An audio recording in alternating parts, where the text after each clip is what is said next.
What's up, guys? Happy Wednesday. Welcome back to News for You with me, Tracy.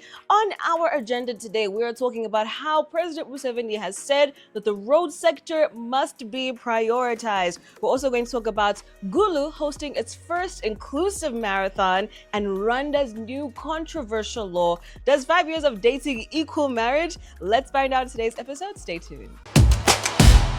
President Museveni has directed the Ministry of Works and the entire government to prioritize funding for the road sector. Now, while acknowledging that the ministry's current budget of 5.912 trillion Ugandan shillings, he clarified that the amount also covers the SGR, which is the Standard Gauge Railway, as well as Uganda Airlines. Now, he emphasized that the road sector alone needs 3.21 Ugandan shillings to ensure proper maintenance of both tarmac and marine roads across the country. He called for urgent attention to road infrastructure, stressing its critical role in boosting economic growth as well as service delivery.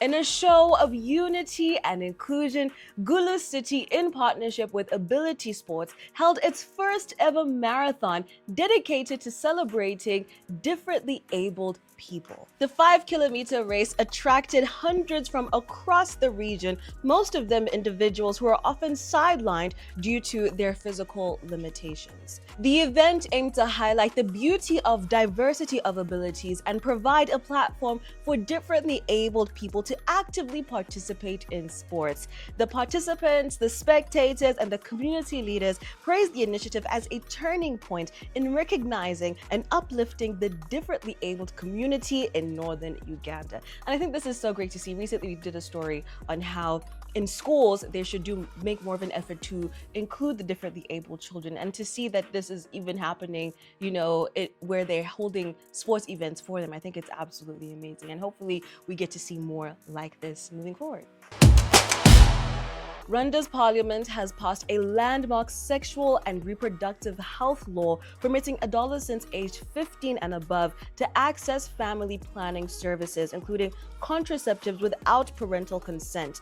Now, this revised law was reintroduced on August 4th, 2025, and it addresses the rising teenage pregnancies and removes previous legal barriers that restricted access until the age of 18. Now, under the new legislation, over 22,000 teenage pregnancies in 2024 are being tackled through independent access to reproductive health services for young girls. Now, Health Minister Dr. Sabine Nsanzimana emphasized the urgency of reducing unintended pregnancies and improving health outcomes among adolescents, especially amid high rates of stunting and maternal mortality, especially associated with early childbirth.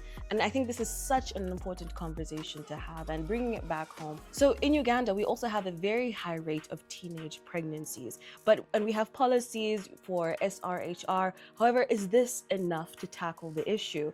What about education? What about educating the kids on family planning and whatnot? Maybe some more needs to be done in that respect, because prevention is better than cure. So according to Beyonce's internet, President Donald Trump has signed a law that says if you've been dating or living with someone for 5 years, you are now considered married. Now, this was coming from Anti-News, aka Facebook, where, your parents go to share stuff, and put too many emojis. But now, first we went and we checked the official US law site, and there was nothing to that effect. I think more than that, guys, we just need to remember, when we see a headline, always inquire, verify, and confirm. That way you can dismiss fake news. See what I did there? But the truth that we know, though, is in some US states like Texas, Colombia, and Oklahoma, there is something called a common law marriage. So if you've been living together for a long period of time, you have to agree that you're married, and you also have to publicly show it. Now, when we bring it back home to Uganda, the society and not the government has normalized calling people who have been together for a long time a married couple. But let's be honest, Sana, if you've been dating for more than 5 years, maybe it's time to talk, have the conversation, not with the government, but with each other, so that you can figure out really what are we doing? Are we moving towards marriage? Are you still figuring it? If you're still figuring it out, it's a sign that it's time for you to get out of there. And that is a wrap for today, guys. As always, please leave a comment down below. Let us know what you thought of the show. Like, share, subscribe, all of that good stuff. And I'll catch you again tomorrow. Bye.